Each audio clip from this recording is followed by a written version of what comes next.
Do you love property like I do, but want to play the stock market? Isn't share trading just like gambling, Terry? Not at all. Then you need to listen to Terry Tran. Don't be stupid and don't leverage yourself. Yeah. That's the first thing. Yeah, leverage kills you ultimately in the end. From child refugee to veteran investor. Just seeing my mum work so hard, my main thing was I wanted to, look after my mum. He now teaches investors how to take the guesswork out of share trading. For me, preservation of capital is number one, and then making money is number two. It's all coming up. 10 with Ty.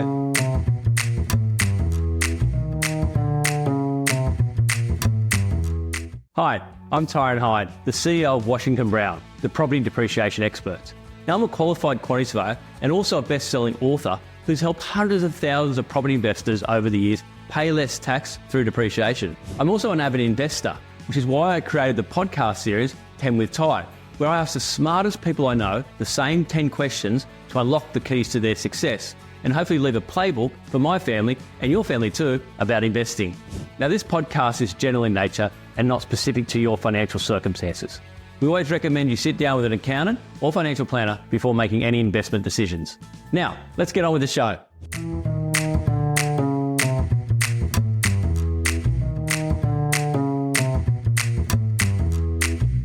Hello and welcome to 10 with Ty. Today we're talking wealth creation with an inspiring individual who started life as a refugee from Vietnam. He watched his mother work 2 jobs and struggle financially to survive.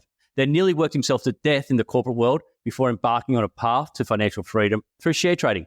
He now helps others to do the same safely. Welcome to the show, Terry Tran. Thanks, Tyron. Lovely to be here. Thank you. It's great to have someone on the show who's going to talk about shares, my second love, not just property for once. That's good. That's good to hear. Your father died when you were young, and your mother was working 2 jobs. How did that shape your views in relation to work and wealth? I think that changed me a lot because just seeing my mum work so hard, my main thing was I wanted to, look after my mum. And just seeing, even when I was a child, when she was doing the second job, even the first job, I was actually brought along because her first job was in a factory, a metals factory. And I'd be seeing her work. And at most times I would be hiding in there was a part of the female toilet that was actually far cooler because in summer especially it was very hot. So I would pretty much just do coloring books and play Lego in the female toilet and just waiting for her to come in and say hello. And then she'd take me home and then have a meal. And then literally we were off again on a train and then heading off to see her wash dishes in Parramatta in Sydney at an Indian restaurant. And then I'd be hanging around and back in the old days, I guess it was quite safe. I was running around the car park in the dark and just waiting for her for the next 3 or 4 hours. Must be pretty proud of seeing what you're doing now. Yeah, she is. She saw me on stage once and seen a lot of the videos and and I think, in a way, I don't think she totally understands what I totally do, but I think she does know that I help educate people. Yeah. So it did change me in terms of the financial sense where I wanted to make sure that I was able to look after her financially and get her off the 2 job thing and then down a track, basically be able to retire a bit earlier as well. Fantastic. Very inspiring. Okay, now let's talk shares. I've got to read you a quote. A blindfolded monkey throwing darts at a newspaper's financial pages could select a portfolio that would do just as well as one carefully selected by experts, said the American economist Burton Malkiel. Now, isn't share trading just like gambling, Terry? Not at all. I mean, I've heard of that quote as well. Have you? I think I would say that a lot of the big fund managers, they can't even beat the so-called index. And that is actually a true fact. But however, I believe that a carefully chosen share portfolio, whether you're trading or investing, will do far better. And in a way, when you do it that way, it's not like gambling. For me, just like property, you could buy any property on the street. But if you overpay for it, you're also likely to lose money, or if you're also just trusting tips from family and friends, and you're not also doing the research properly on property itself, there's no difference between shares as well. You do need to do the research, make sure you do also know what you're buying, most importantly, and paying at the right price as well. So the 2 asset classes, which I personally, people think I'm a share trader or share investor, and I don't like property. I do believe in a well-diversified portfolio. And therefore, I do believe that if you put in a bit of the effort, you can definitely get far higher returns than a so-called blind monkey. Well, it's funny that you talk about the amount of times that the active fund managers don't beat the index, right? That's actually, I found that quote because I Googled what are the percentages, right? And then it came up with this quote, funnily enough. And actually, Tyron, I want to add that the reason why individuals can potentially outperform most of the fund managers is because those guys, they've got a big disadvantage is because they are way bigger, but really it's their size. They're not as nimble. So for them to get in and out of a position, they're having to sell $50, $100 million, either get in or get out. They've got a very sizable position and they literally move the markets.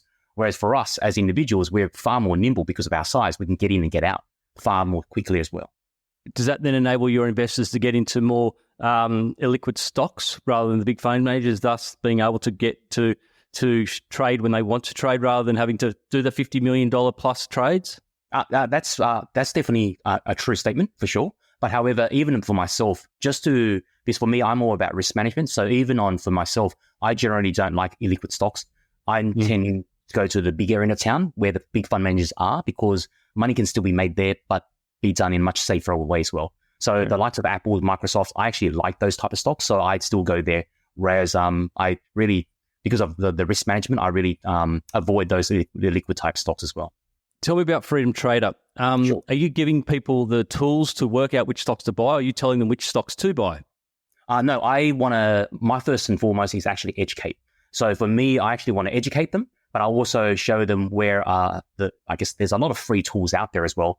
And those tools I personally use, I just want to share with them where you can get those tools. And at the same time, I've also built tools that I provide them to be used as well. And we do also show, not primarily recommend them what to buy or sell, because I do believe that action speaks louder than the words. So what I do is I actually share with them what I'm doing myself, because I think that just gives people a lot more confidence to show them where I'm putting my own family's wealth as well. So I'm literally sometimes buying at the same time and in the same stocks with them as well. Right. And are they watching you what you buy? I guess they am. So besides, I think it gives them confidence, because even though I teach a lot, people, it's because they're new to the game. So they're still quite nervous, even though I've taught them what to do and the tools to use. But by them then, finding their own stocks or their own investments and then seeing it on, say, reports that I'm also buying those stocks or selling those stocks, and it matches what they've also found, it just then gives them that confidence to therefore click on the button. So I don't want them to ever just blindly copy what Terry does, because that's the last thing I want them to do, but to be educated in their own decision making. And by doing so, it just gives them a lot more confidence to scale as well, because you can start off small, but as you scale over time, it's far more important to know what you are doing, being in control, and therefore having that confidence to scale up your portfolio beyond 6 figures and eventually over 7 figures as well. I like that they can see what you're doing. I don't know if you remember Renee Rivkin. Yes, I do. And the Rivkin report, and what he was buying. He was recommending people to buy these stocks, but previously he'd already bought these penny stocks. He then put out a recommendation that, hey, you should buy this stock, and he was the one selling. And then they had to do that to change the disclaimers on everyone that was giving stock tips, that you had to disclose what your actual stocks that you held at the time of giving a tip. So it's good that you're giving that information out. Yeah, no. We even give that in advance, saying that, guys, I'm getting ready to buy this stock, so make sure you check this out. And we are going to be buying at the same time, because I've taught them the tools to use to see when to actually get in, and I'll be getting in the same day as them as well. So literally we are getting in at the same time. And when we get out, I also give them an advance notice that, guys, it's overvalued, or it's time to actually get out. I'm not comfortable with this. And in time, based on the information that we've got, we'll be getting in out at the same time as well. Fair enough. All right, one final question before we get into 10 with time. Sure. What are the 3 biggest mistakes you see traders make? 1, following the hype, following the trend of what's hot in the market. 2 is blindly just copying what people do as well, taking a tip from a family or friend, or even at a barbecue. And then thirdly is taking on board leverage, in fact. So as you know, leverage is a double-edged sword, both in stocks but also property.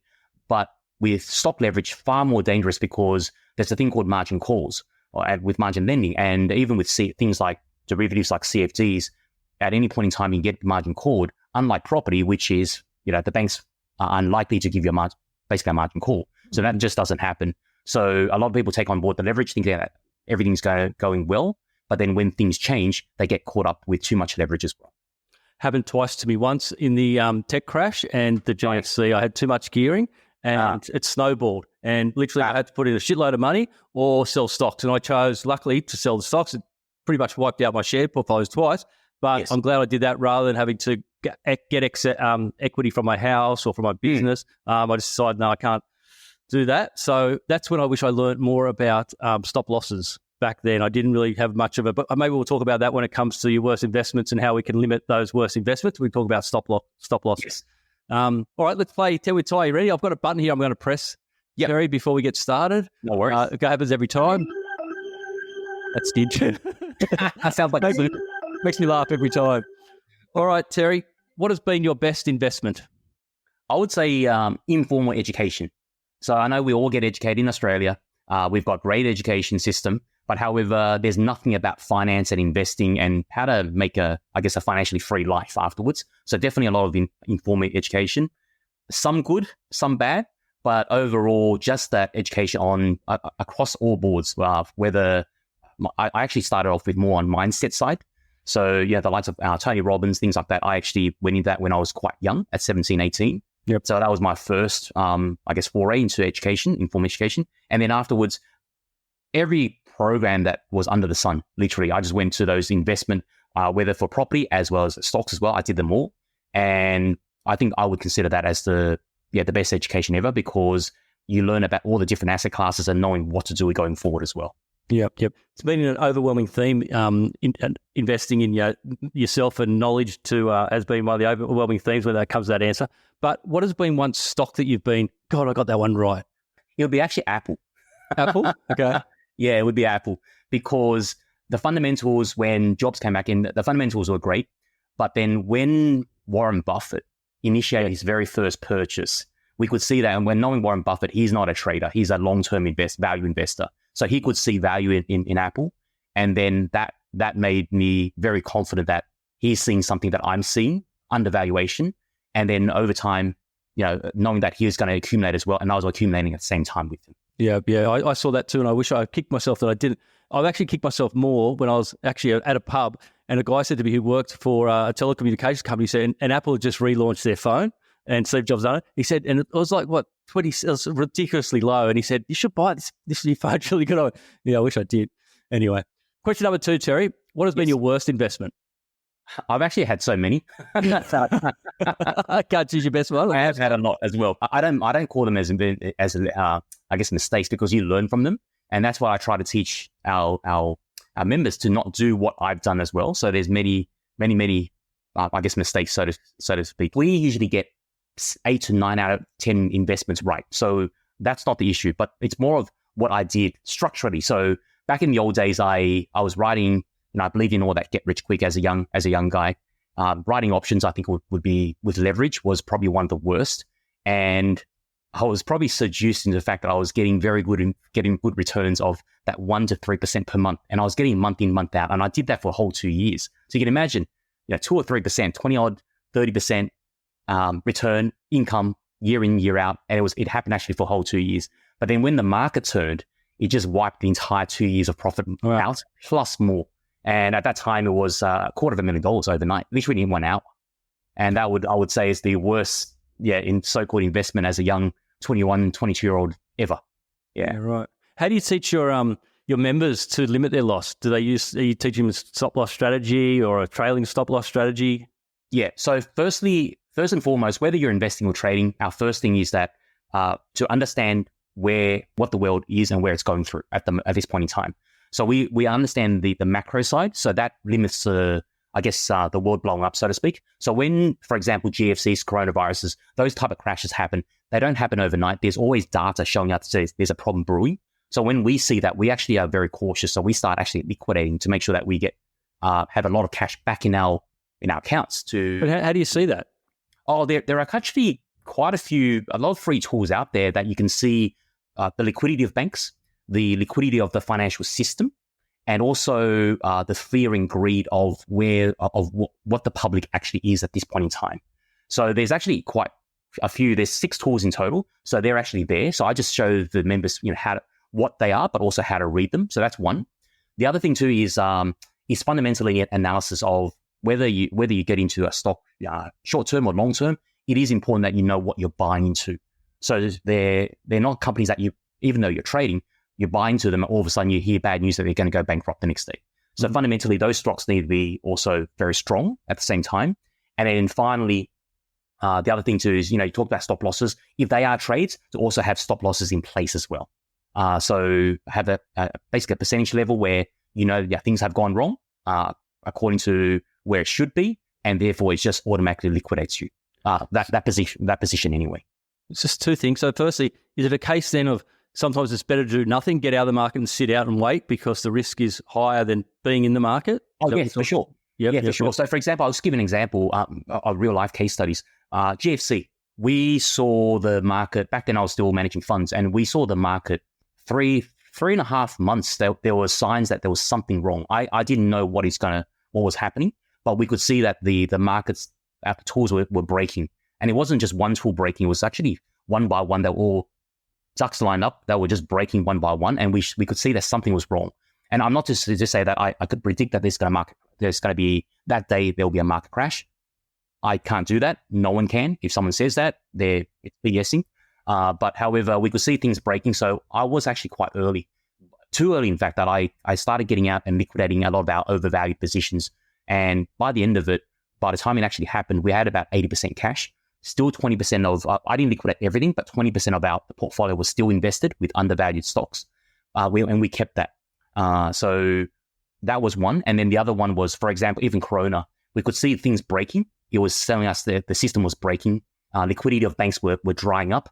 Again, I didn't know that it was going to be coronavirus, but we could see things happening. And that one was a little bit shorter, about 2 months. So we were, again, early. But when it happened, this time I was now teaching. So not only myself, but as a whole group, hundreds of students, we were actually quite happy that the market crashed because it went down by about 30+%.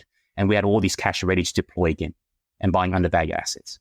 Well, normally markets crash for an external source that no one sees. It's when it's in the papers that, this is coming. It doesn't generally occur. Like the mortgage cliff at the moment doesn't seem to have had a major effect on the property market, right? Right. Now, I think sometimes for us, I just see headlines as already either too late. Yep. So they're just headlines that they make the news. But for me, I would rather have data let us know what is really happening behind the scenes rather than the actual headlines itself. The headlines is great for one reason, is that just to see the psychology of where the market actually is, or whether it's property market or the stock market, because ultimately in the end it's still the wealth effect. So just seeing the psychology of the general public to know where they're at. But in terms of to take action, we use data rather than just the headlines itself.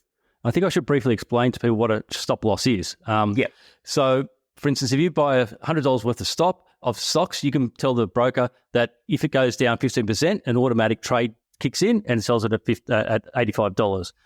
You can also have a trailing stop loss that if you say, okay, I still want the 15% difference to go up, but say that stock goes to $200, you would need to come back down 15% from the $200 to kick in. That's right, Terry? Yeah, that's correct. Yeah. And one thing that is important if you do stop losses is to be hidden from the market, because if you just do a simple stop loss out there, the entire market can actually see you. So what we would rather do is what they call a conditional stop loss. So therefore, the order's hidden until a certain condition is met. And then the market, it literally comes in and then the stop loss is taken out. So nobody has seen the order literally until that point in time. Didn't know that. Learned something today. Good, great. I've probably learned a lot today. One, do you have a recommendation of a stop loss percentage, or is it depending upon the stock? Sure. For me, I've just gone back in data. Again, I'm very data driven. So I looked back in time of all my history of 25 plus years and where have the biggest mistakes have occurred. And I've just found that roughly between that 7 to 8% mark as a stop loss, that knowing that that's a mistake and that's it. Yeah. And then does it sometimes what they call like gapping, which means that the stock, even though you've put a stop loss at a certain percent, a certain price, then some bad news earnings announcement, it actually gaps below that. So that also can happen. So I just want to make sure that people do understand that even though you put a stop loss, it's not guaranteed that you're going to get it at that price. If it gaps down with a big gap, as in the price just, the market opens and the price goes below your stop loss, it will execute, of course, but at that price. Yep. So that 7-8% will be breached, but that's very rare. It's generally that 7-8% because it slowly goes down. I guess that can go both ways. If you're shorting Correct. And and then a company gets taken over overnight after market and opens up, yes, you're can be in a bit of trouble there. Yeah, correct. And since you mentioned shorting too, Tyron, I didn't want to mention earlier because I didn't want to confuse the audience, but during the GFC, we actually shorted because, I said that there was still 20% of the portfolio still in the market. So what we did was we actually shorted the market to that 20% level. So ultimately, in the end, during GFC and during COVID, while the market was obviously down, our 20% portfolio that we still held was dropping as well. But however, we had the shorter positions that allowed us to therefore hedge ourselves. So ultimately, in the end, we lost no money. It was actually neutral, even though we still had a 20% portfolio. Do you want to briefly explain shorting? Sure. When you go what they call go long, your bank's basically thinking that the stock is going to go upwards. So you buy low and you sell high. Shorting is basically the reversal, almost like a mirror image. So now what you're doing is if you believe that either the market or the stock is going to go down, you sell high and then you buy back low to close out the position. So it's just a total opposite position compared to the normal stock buying. Yep. Cool. All right. Thanks for that. That was one of the best answers to the worst investment because I think we actually learned a bit as well. Do you own an investment property? Washington Brown has helped over 250,000 property investors pay less tax with the depreciation schedule. Visit washingtonbrown.com.au to pay less tax today.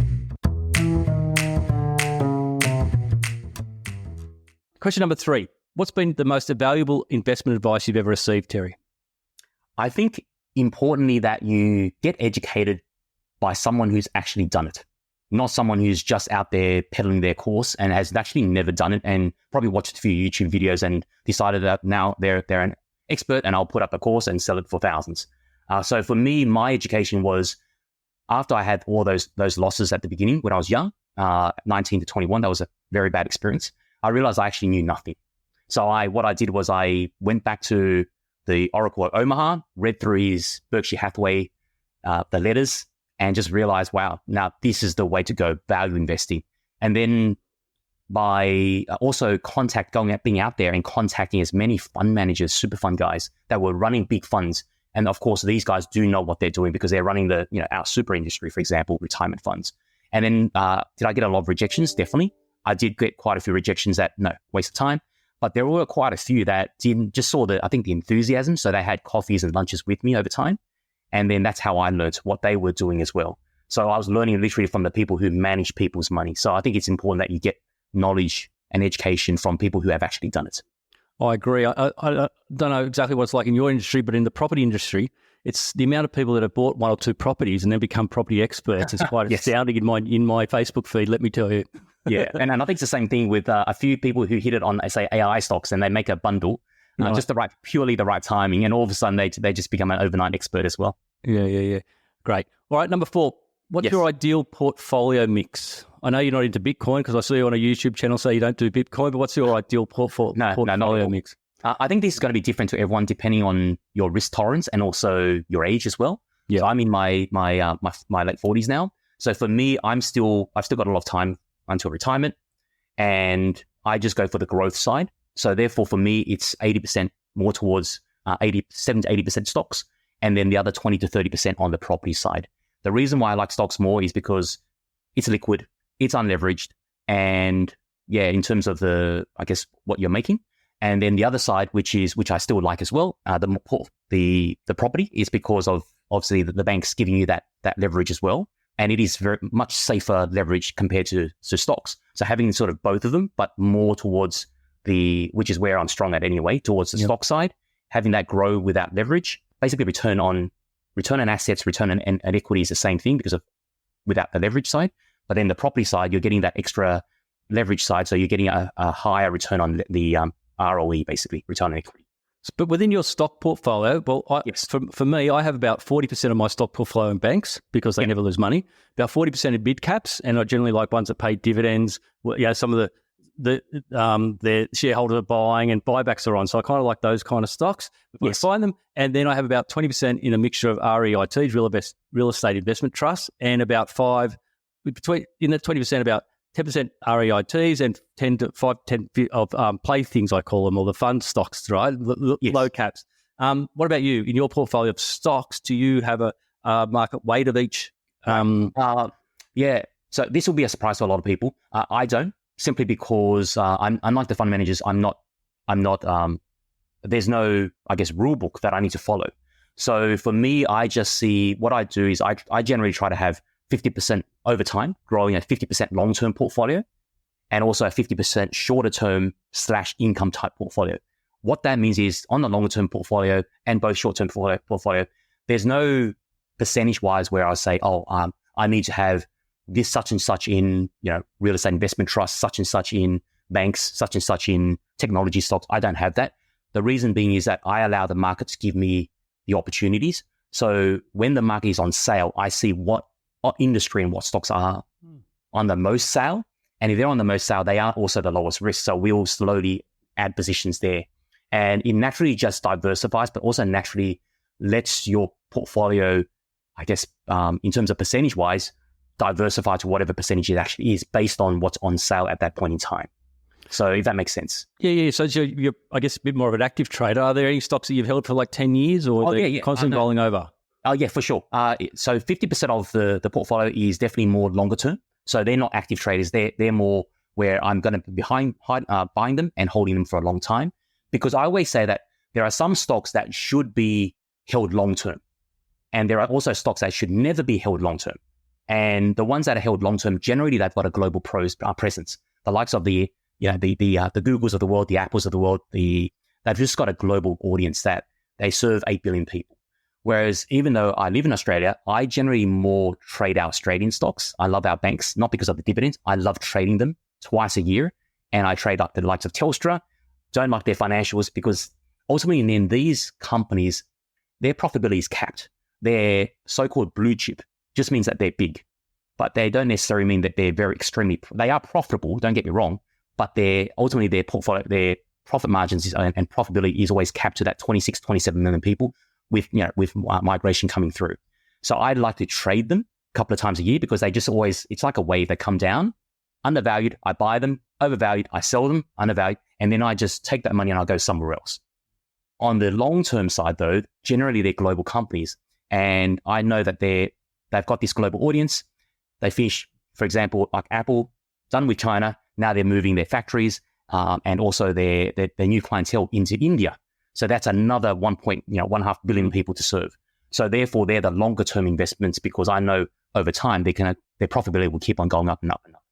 Someone told me once, just buy 4 stocks, big, rather large stocks, and just trade them for the rest of your life. Again, Tyron, that's why I generally go into the large cap because to trade them, way safer, but also much more liquid. So there's no need to go into the spec side, the mining stocks, stuff like that. For me, preservation of capital is number 1, and then making money is number 2. Interesting. What about charting? How do you get charting involved, or do you at all involve that in your strategy? I actually don't do charting at all. So all these trend lines, and I used to be a day trader using charts. So I learned all that. I spent probably at least $50,000 learning charting, but I did it for about a year. And then I realized that I made money, I lost money. At the end of sort of 18 months, I made no money. So through ego, I was a day trader. But in the end, did it make a difference in my life? No, it didn't. It got me excited and spent a lot of time staring at the screen. So what we do is, what they call technical analysis is actually quite simple. If you just boil it down to 2 things. Stocks are just like commodities and property, for that matter. They're determined by the price is ultimately determined by supply and demand. And with stocks, very different. Unlike property, it's the demand and supply is actually ultimately in the end not you or I. We are very tiny players in the market. The ones who control the supply and demand are the institutions, the big fund managers, super funds, pension funds. So when these guys are buying, creates demand, pushes prices up. When they're selling, 50, 100 million at a time, they push prices down. And because we're value investors, we also invest very similar to them, finding the right stocks. And if we like the stock that they like, we wait till they buy and we buy with them. And if we are trading it and we see them start selling in a big scale, we sell with them because the price will also drop over time because these guys are selling hundreds of millions at a time as well. So if you boil it down, charting is just a couple of, I guess, volume type tools that just see the volume of these guys coming in, and they're not mums and dads volume, they're volume from the institutions. And that's it, literally. The only thing I like about incorporating a little bit of charting into my trading is that charts don't lie, people do. Yes. Yeah, correct. Yeah, so there is that charting, but it's more on the indicator side. So we look at the stock charts, but we look at more on the indicator side of seeing fund managers come in and go out. And then that just gives you far more accuracy because, the thing, I don't know if you've drawn trend lines before, those which for charting. When you're optimistic, sometimes both you and I can, we go through the same course and sometimes we're literally drawing even trend lines at the same different angles, for example, and we see different things. Yep. So it's very subjective. So I'd rather have something that's very black and white, nothing gray, where you go, oh, should I, shouldn't I? It's either yes or no. So I prefer that. So what that means is that then you become an unemotional investor and trader in the long run. Yeah, and that's the thing that I think trips people up is that psychology bit that they don't have. Excellent. All right, number 5, Terry. Yes. How would you invest $20,000 as a 20-year-old? If you were 20 today and you saved up and had 20 grand, how would you invest it today? I actually could diversify with a cheap wholesale broker. So I would actually start trading rather than long-term investing because long-term investing without leverage does take a long time. So when you start trading that properly, and being able to achieve that sort of 10, 15, 25, 20, 25% per annum and doing it in a safe manner, then that would pretty much every couple of years, it will double your money. So therefore that compounding effect. And then once you get to above 50 to 100,000, that's when you can introduce, I guess, the long-term investing into that portfolio as well. I like that. Do you have many 20-year-olds in your group or is it all middle-aged people? Or Well, I do have a lot of teenagers. It's only because they're children of my members. Right. And they've learned it from their parents. So we do have teenagers as well. And one actually left me a review and also a comment I think 2 months ago. I mean, the market did, I think, 7-8%, but she had year-to-date 36% return. So she actually commented that, which is incredible for her. She's 19 now. She started when she was 17. But in the public side, generally the young 20-year-olds don't get attracted to me because I'm so-called too slow and uncool. They like crypto. They like 50, and I've actually been on stage and someone came down and asked me, what's expected return? I said, generally that 15 to 20% mark is where I'm comfortable at. And they just go, why are you so slow? Someone else down the road promised me 50%. I said, I don't like risk. That. Yeah. So they ended up not cut over to me. They ended up going to them. So I think what ends up happening is that a lot of the young ones need to burn themselves, get that lesson. Then over time in their 30s, they end up coming back over time. Yeah. Fantastic. Yeah. All right, question number 6, the flip side. Yes. There's going to be a massive transfer of wealth soon from the baby boomers to the 50-year-olds. So Yes. if you were 50 years old, had no money and just inherited 500 grand, how would you invest it? If I was 50, firstly, it depends if I already own my own home. Yeah, so you've got no money. You got no money. I've got no money. Okay. So I would, if I could, I would take that money and time it, or of course, see what's a undervalued property and have that as a home. I would buy that first. If I didn't had no money and had no home, I would do that first and get myself off the rent cycle. And obviously something that's affordable and not over leveraged where you sort of kill yourself with mortgage as well. And then have that as at least I've established my home. And then once I have that established affordable, then I'll use debt recycle and then use some of the leverage over time to therefore leverage over into the stock side as well. So then you get the best of both worlds. Interesting, the share experts telling people to buy property, which I love. It's a bit of independence there is great. Yeah. They're fantastic. All right, number 7, Terry. Yes. If you could fly back in time, get in the TARDIS, and you could see your 20-year-old self, what would you tell your 20-year-old self about investing that you've learned over, 25 years of investing now, I think I saw somewhere? Yeah. Don't be stupid and don't leverage yourself. Yeah. That's the first thing. Yeah, leverage kills you ultimately in the end. So I would say, don't ever think about margin. I've done leverage when I was 19 because I believed in the get rich quick and did the CFDs, leverage 20, 30 times, did the Forex trading leverage as well, did the options trading leverage, did margin lending with stocks, also leveraged, and that ultimately burned the hole. So I would say be unleveraged with stocks. And if you do want to leverage, then do it with a property equity instead. That's far safer because I would say that when you're 20, you've got enough time, compounding time. There's no need to rush.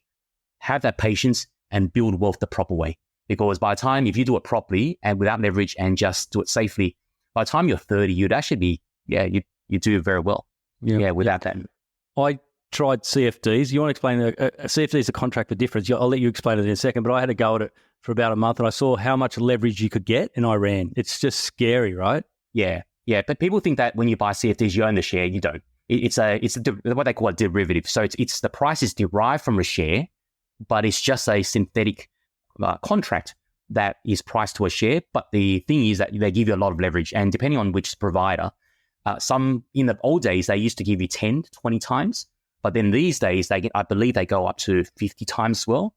And what that means though is, let's say you had 100,000 and they gave you 50,000 leverage. So what that means is you literally only need 2,000 to have 100,000 leverage or $100,000 portfolio. And for the portfolio to drop 2%, which means that your 2,000 from 100 down to 98, you've lost your 2,000. So you're wiped out pretty much. So that's what the power of CFD and leverage actually can do. But of course, on the flip side, if things do go well, you'll do well from your little tiny $2,000 account. But then generally in the stock market, you don't want to take that risk as well. I just thought it just was like highly leveraged gambling to me. Yes, it is very high leverage. And I think when I see advertisements, they show what's possible of the upside, but they never show you, people on the streets without a home on the downside. So there's never advertisements about that, which a lot of people actually suffer from that, but it's never seen. It's always in the background. Ken with Ty is brought to you by Washington Brown, the property depreciation expert. Right, question number 8, Terry. What legacy do I leave your family or your community?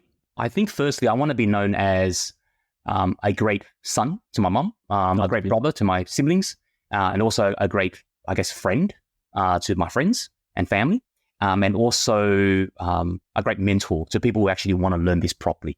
So that's first and foremost. Being able to, whoever wants to learn, being able to go out there and just help as many business owners and in particular farmers as well, create that off-business wealth so they don't rely on that volatile earnings of their business. If things go bad, i.e. coronavirus, they've got another off-business portfolio that supports them during volatile times and be able to survive and thrive during both good and bad times. Yeah, so that's what I want to be able to help people do, and hopefully that becomes sort of my legacy and showing what can go wrong, but more importantly, what can be made with enough time as well in terms of portfolios.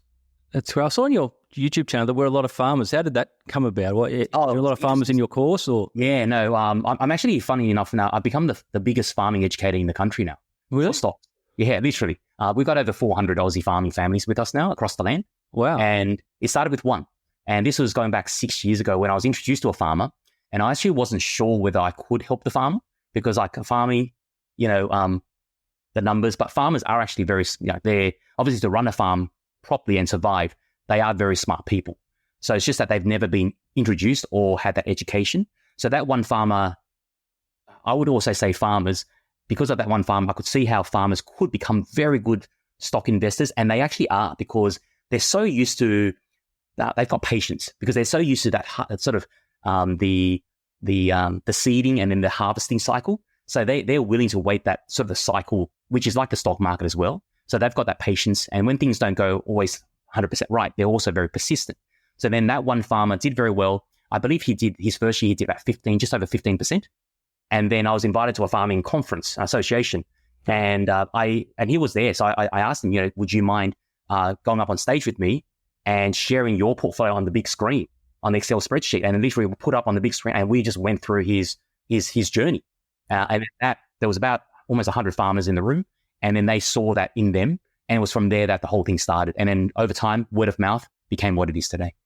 Have they got enough time to trade, or are they up so early then they've got all day to trade? What I teach, it's a systemized process where it actually doesn't take long. And we've got a lot of interviews actually showing you how farmers only, on average, it depends on the market, usually on average between 15, 20 to 30 minutes a day.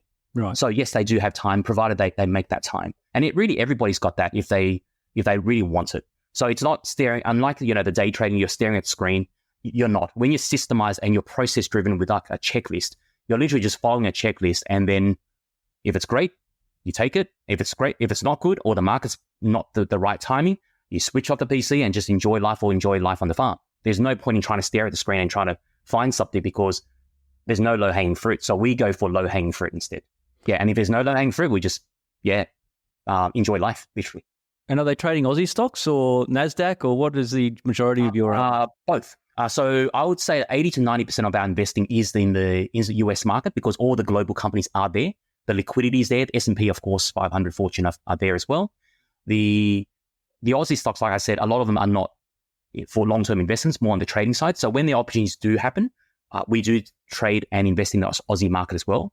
But one good thing about the US market is people go, oh, don't you have to wake up on, stay at night, late at night type thing. But the US market is in fact because we put our orders at the end of the market because the liquidity is there. The most liquidity, the reason why is that the fund managers, whether they're trading their portfolios or investing in the portfolio, they generally don't like overnight risk. So they close out their portfolio at the end of the day. So generally when the New York Stock Exchange closes at pretty much 4 p.m. their time, it's also early in the morning our time. At the moment, I'm in Sydney, so it's 8 a.m. So a lot of times we just put our order in the last 15 minutes of the day, put our orders, and then that's it. Because we know, we do our research off market. We know what we want to buy or sell. And all we are doing in the market is literally checking the final indicator. Fund managers, are they coming in or getting out? For example, if we are buying, we want to see the fund managers coming in. And if they are, we take on that order, takes about a minute, and then that's it. Are you talking about that? Like, very much. Are you talking about that 30-minute window after the market closes where no. 30 minutes before, 15 to 30 minutes before the market actually closes beforehand. Yeah, right. And could you do it after market? Yes, you could put limit orders with outside market hours.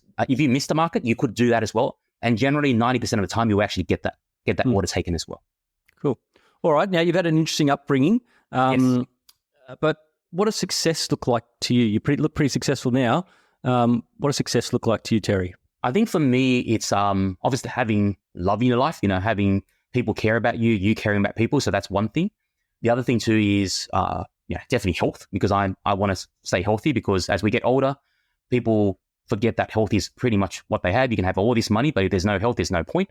The other thing too is what I call total freedom, where money, free from finances, not having to worry about the bills coming through.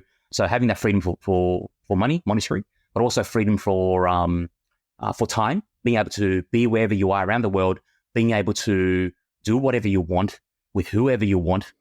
So you can choose, be in control. And then the third one is experiences. Like, I love travel. You'll see me running around the world, all different countries, experiencing the cultures and doing adventurous things. And that's just me. So I think those three, money, time, experiences. And if you have all three plus health and family, then that's for me a very successful life. And of course, everybody's different. I think everybody will rank, depending on where they are in life, different things on different scales. But I think if you have those sort of 3 to 5 things, your life is pretty successful. I guess the freedom trader is one of the best things about trading is the freedom, right? Yes. And you'll be surprised at where what I call, wireless connection is available. I mean, I was going on overnight train through Vietnam. I was touring through Vietnam, my home country. And I thought that there was no way there's going to be wireless communication here, because I needed to buy one of the pharmaceutical stocks. Right. And literally logged on. Wow. Their wireless was actually way faster. It was global roaming with Telstra, but it was way faster than even Australia, the best Telstra connection I can get at home. So they were about 200 to 250 download speed, megabytes per second. Fantastic. Which is incredible on an overnight train. And I could actually put on my order and then enjoy the day. Cool. So question number 10 is a good one for you. Warren, you'll know this. Warren Buffett's rule number 1 is never to lose money. And rule number 2, never forget rule number 1. How do we, as an investor, not lose money, Terry? I actually would like to add another quote on top of, which is also Buffett's quote as well, which is, price is what you pay, value is what you get. So a lot of people just don't understand that. They think price and value are the same. So they just go in there and they just buy something. So to not lose money, the biggest, safest way is, in fact, knowing what you're buying. Fundamentally, is the stock sound, even if it's a property? Is the property sound, structurally, in the right area, etc.? So you need to know what you're buying. And then secondly, paying the right price. So if you don't know what you're paying for and all of a sudden there's a hype, let's say, property, I always compare it to property, where you see it all the time. There's auctions and the house clearly is worth, say, $1 million. But because of emotion, they end up paying, say, overbidding and paying, say, 1.5 million. They've overpaid for quite a fair sum. So yes, they'll probably make money, but it's going to take them time down a track to eventually for the properties to catch up that price. Stocks is no different. If you overpay for it, you could make money, but you're risking that now the downside is there that it comes back to what it's actually valued at. So you've got now risk as well. So you need to know what you're buying and paying the right price. And if you're patient enough to do that, then you'll do quite well over time. But with stocks, every day, in essence, it's an auction for that Yes. stock price, right? Yes. So isn't that a market value or every day of that stock? No, it's the market price, but not the market value. Because the market value is based on what its earnings are and what its assets are.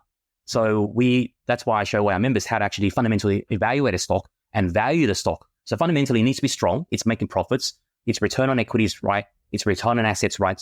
It's making good money, net profit margins. So all those numbers all those, I guess the 10 criteria that I talk about, they are important. So that's fundamentally a great stock. But then now, is the price cheap enough? Even though if we like the stock, if it's not at the right price, we still don't want to buy it. We'll hold back until it eventually drops that price, because it actually does over time. How can a mum and dad investor value a stock better than, say, an active fund manager? Active fund managers, what they do is there's two models. What active fund managers, and I don't want to get into too much detail because it will confuse people, but a lot of people do is that they use what they call the discounted cash flow model. And if you look at the formula, it's very based on a lot of guesswork of not what the earnings have been, but what the earnings of a company is going to be, the cash flows basically over time. And in the end, they'll have a good idea of the part based on the past, but really nobody has a crystal ball to say, oh, in 5 years' time, this company's going to earn this amount. And that's why the fund managers and the analysts that do this full time, they're always guessing about what the earnings are. And I don't like using that model because that guessing is always wrong. So I use another model, which is based on really what's the path, what has it done. It's a much more conservative model, so you will miss out on some investments and trades. But I would prefer to go on the lower risk side and use that model to do the valuation without the guesswork as well. So that's why we generally are far more cautious. Not to say that we are smarter than them, by far we are not. But however, they also get it wrong because in the end, they're also human as well. Well, there's one thing I didn't tell you, Terry. There is a surprise question that I ask for every guest, and it's relevant to their expertise. And funnily enough, yours is about shares. So the 10-year horizon, what would be one theme you'd want to you'd invest in? Whether, because there's so many different ETFs now, you can buy ones relevant to health and AI and electric vehicles, etc. I'm not going to ask you for one specific stock, but one theme that you can see being a good investment over the next 10 years. I would probably say another one just came up to me. I think there's two themes. One is definitely everybody's been hearing it now, AI, artificial intelligence, the revolution. And I think it's going to be a game changer.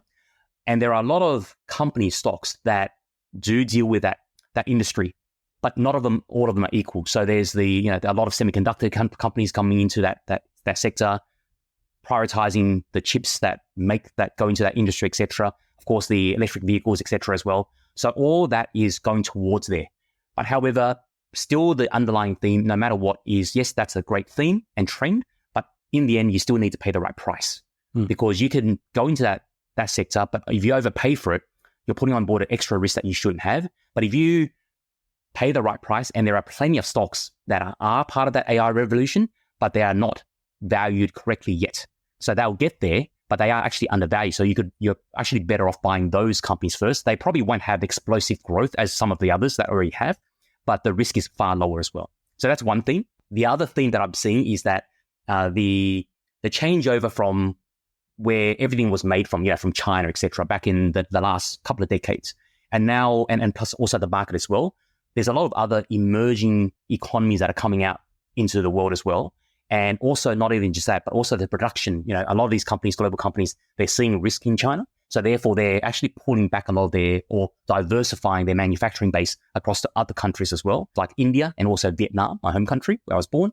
So those countries are probably going to be the biggest beneficiaries over the next decade as well. Fantastic. I agree with you on AI. I bought into the ETF robots, which has a lot of stocks around that space. Now, Terry, how do people get in touch with you? Well, firstly, tell me about your model. Is it a subscription-based, or do you tell me about how Freedom Trader works? Okay, firstly, I know that for a fact that I'm not for everybody, but however, what we do have, we have a lot of free resources and even a free masterclass. So on our website, there's that free, which I spoke about, the free checklist. So if you've got a share portfolio, just download that free checklist. It's free. There's no cost to it. And literally, they're the 10 numbers that I run through for every company that we are looking at buying or currently own. So if you're looking at buying something that someone gave you a tip on, run through those criteria, because those criteria are quite strict, and they'll easily eliminate maybe the idea that you've been given, or in the markets, it will eliminate more than 98 to 99% of all the so-called great stocks out there. Those stocks will be gone. So you just focus on those 1 or 2%. So that's the checklist. And the other thing that I do run is the masterclass as well. So there's a free masterclass to come in, get educated for almost 2 hours. And if you find that what I've shown you actually gels with you, then definitely then we can have a chat. But if not, then I might not be the right person as well. Is that an online masterclass? Yes, it is. Yeah, but it is live. So I do jump on live. So I've got the farmers one and also the business owners one. So it is quite regular. So jump on and you'll see me live. I'll be teaching. And at the same time, we've also got Q&A at the end, and ask me any question you've got because I want to help as many people as I can. Fantastic. What's the website, Terry? TheFreedomTrader.com. So THE, freedom, and trader.com, all one word.